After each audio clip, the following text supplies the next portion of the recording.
سیدنا آدم علیہ السلام اور اماں حوا نے کیا دعا مانگی تھی؟ ربنا ظلمنا انفسنا وان لم تغفر لنا وترحمنا لنکونن من الخاسرین۔ اے ہمارے رب، ہم نے ظلم کیا، اپنے آپ پر ظلم کیا۔ ربنا ظلمنا انفسنا، ہم نے اپنے آپ پر ظلم کیا۔ وَإِن لَّمْ تَغْفِرْ لَنَا، اگر تو نے ہمیں معاف نہ فرمایا، وَتَرْحَمْنَا، ہم پر رحم نہ فرمائی، لَنَكُونَنَّ مِنَ الْخَاسِرِينَ، ہم تو گھاٹا پانے والوں میں سے ہو جائیں گے۔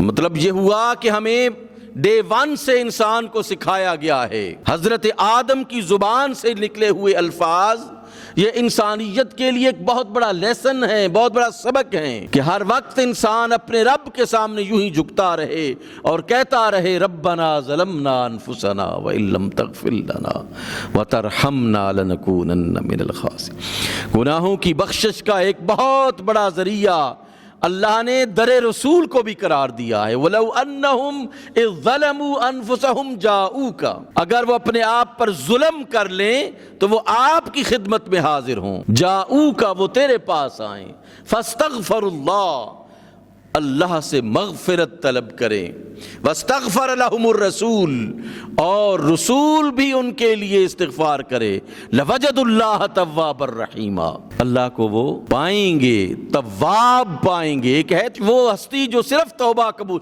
ایک وہ ہے جو سب سے زیادہ توبہ قبول کرنے والی ہے، فعال، مبالغہ کا صیغہ ہے، تواب الرحیمہ، سب سے زیادہ توبہ قبول کرنے والا ہے، سب سے زیادہ رحم فرمانے والا ہے۔ اس لیے دربار خدا اور دربار مصطفیٰ جہاں کہیں بھی انسان کھڑا ہو کر اپنے رب سے مغفرت طلب کرتا ہے، اللہ اسے معاف فرما دیتا ہے۔ اس لیے ہم اللہ کو ایک ماننے والے ہیں، لیکن یاد رکھیے کہ اگر وسیلہ مصطفیٰ سے کوئی بات کی جاتی ہے تو اس کا مطلب یہ نہیں ہے کہ ہم نے اللہ کی وحدانیت کو چھوڑ دیا ہے، اللہ کے ایک ہونے کو ہم نے نہیں مانا۔ ہمیں خود اس نے بتایا، خود اس نے حکم دیا ہے کہ جاؤکا، وہ آپ کے پاس آئیں، واستغفر اللہ، اللہ سے مغفرت طلب کریں۔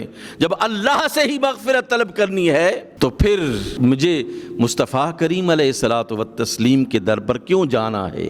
اس لیے جانا ہے کہ خود رب نے یہ کہا ہے کہ تم ادھر جاؤ تو میں تمہاری توبہ کو قبول کروں گا۔ اس لیے رسول اللہ صلی اللہ علیہ وآلہ وسلم کو اپنی زندگی سے کبھی بھی کوئی شخص نہیں نکال سکتا، یاد رکھیے۔ اگر کوئی نکالنا چاہے گا تو پھر وہ موحد بھی نہیں رہے گا۔ اس لیے اس بات کو ہمیں سمجھنے کی کوشش کرنی چاہیے کہ اللہ سبحانہ و تعالیٰ نے استغفار کا ایک یہ طریقہ بتایا ہے جو میں نے آپ کی خدمت میں عرض کیا ہے۔ ایک طریقہ یہ ہے کہ وہ جاؤ کا، اور وہ کوئی ضروری نہیں ہے، اللہ نے یہ بھی نہیں فرمایا کہ تم بطور خاص مدینے میں جا کر ان سے، جہاں کہیں تم وسیلہ مصطفیٰ کے ساتھ دعا مانگو گے اللہ تمہاری دعا کو قبول فرمائے گا۔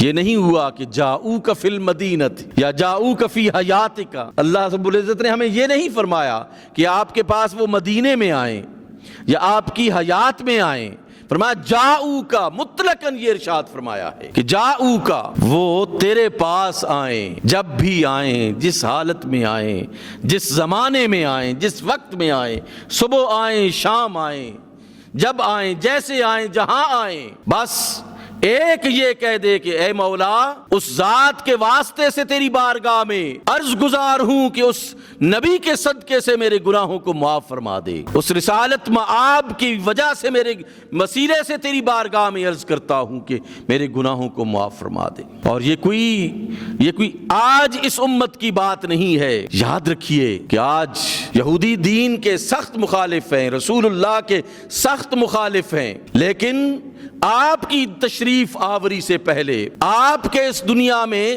ظاہری ظہور سے پہلے یہی یہودی تھے جو جنگوں میں جاتے تھے، میدان کارزار میں جاتے تھے تو رب سے کس کے توسل سے دعا کرتے تھے؟ وہ کہا کرتے تھے اللہم انصرنا بالنبی المبعوث فی آخر الزمان، اے اللہ اس نبی کے صدقے سے ہمیں فتح عطا فرما جو آخری زمانے میں تو مبعوث فرمائے گا۔ تو رسول اللہ کی ذات کو انسان اپنی زندگی سے نہیں نکال سکتا، اور جو نکالے گا پھر اس کی دین کی عمارت برقرار نہیں رہتی ہے۔